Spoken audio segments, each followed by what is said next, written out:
The Oxford shoe. Let's start with the king.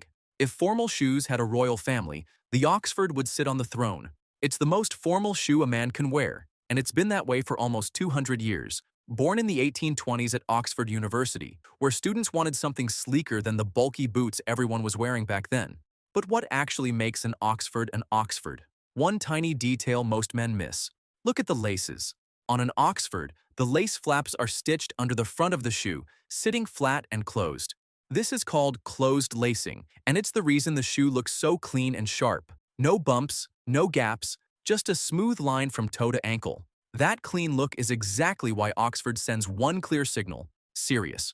Job interviews, weddings, court appearances, black tie events, this is the shoe. A black Oxford with a suit is the safest, sharpest choice a man can ever make.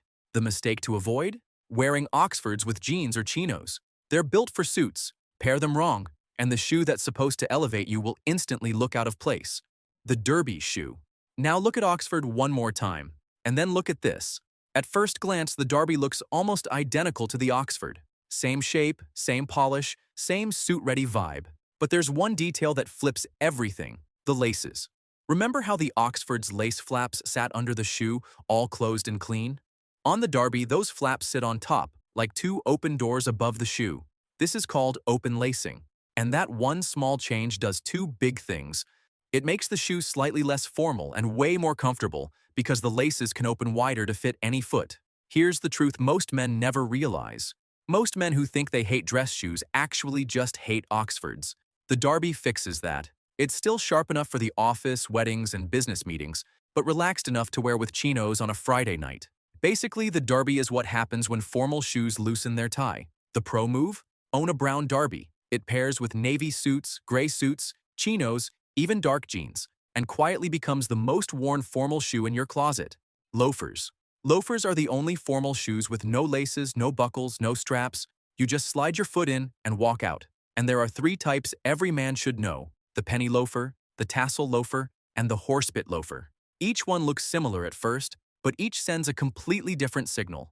The penny loafer has a small leather strap across the top with a tiny slit in the middle. The name comes from old American college students who used to slide a 1-cent coin into that slit for good luck. It's the most classic loafer you can own: clean, preppy, and quietly confident. The tassel loafer swaps that strap for two small leather tassels. In the 1950s, lawyers and bankers in America wore them so often, the tassel loafer became known as the unofficial uniform of powerful men. If the penny says, "I have taste," the tassel says, "I have a corner office." And the horsebit loafer, invented by Gucci in 1953, has a small metal piece across the top, shaped like a horse's bridle. This is the loafer that turned formal shoes into a luxury statement. Wear it and people don't just see a shoe, they see money walking in. Monk strap shoes. Now this one's interesting. Picture a formal shoe that looked at laces and said, "Nah, give me a buckle instead." That's the monk strap. And here's the wild part. It's actually one of the oldest formal shoes in history, like 500 years old. Real monks in the Alps designed it because they needed something tougher than sandals but quicker to slip on than boots. They strapped a buckle on top, and somehow, that design barely changed in 5 centuries. Same shoe, same buckle, different century. Today, it sits in this weird sweet spot, fancier than a derby, more relaxed than an Oxford, way bolder than a loafer. Honestly, the monk strap is the shoe you wear when you want your shoes to do the talking. There are 2 versions. The single monk has 1 buckle, clean, classic, safe. The double monk has 2. And let's be real, double monks are for guys who know people are looking. Quick tip though, don't buckle it too tight. A monk strap is supposed to sit a little loose, almost lazy. Pull it tight and it looks stiff. Leave it slightly relaxed and suddenly the whole shoe makes sense.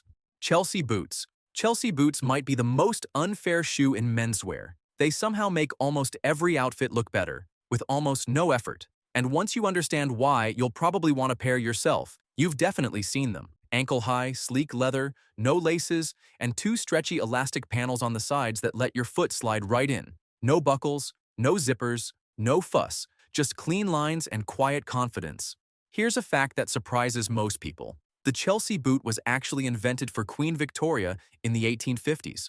She wanted a boot she could pull on quickly for horseback riding, without dealing with laces or buttons.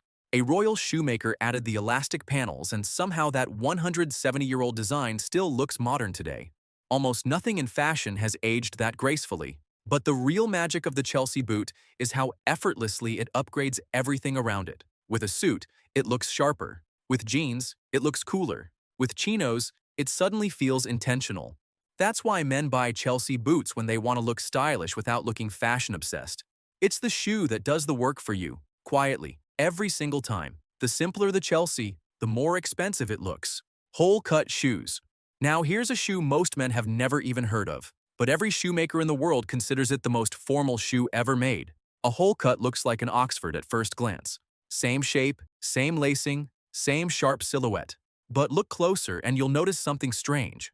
There are no seams, no stitched cap on the toe, no panels along the sides, nothing breaking the surface of the leather. That's because a hole cut is made from one single piece of leather, just one, wrapped around the entire shoe from heel to toe in one flawless sheet.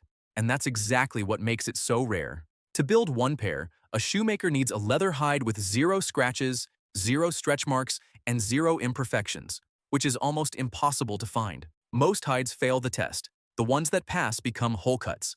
That's why this shoe sends a signal no other formal shoe can match: quiet wealth.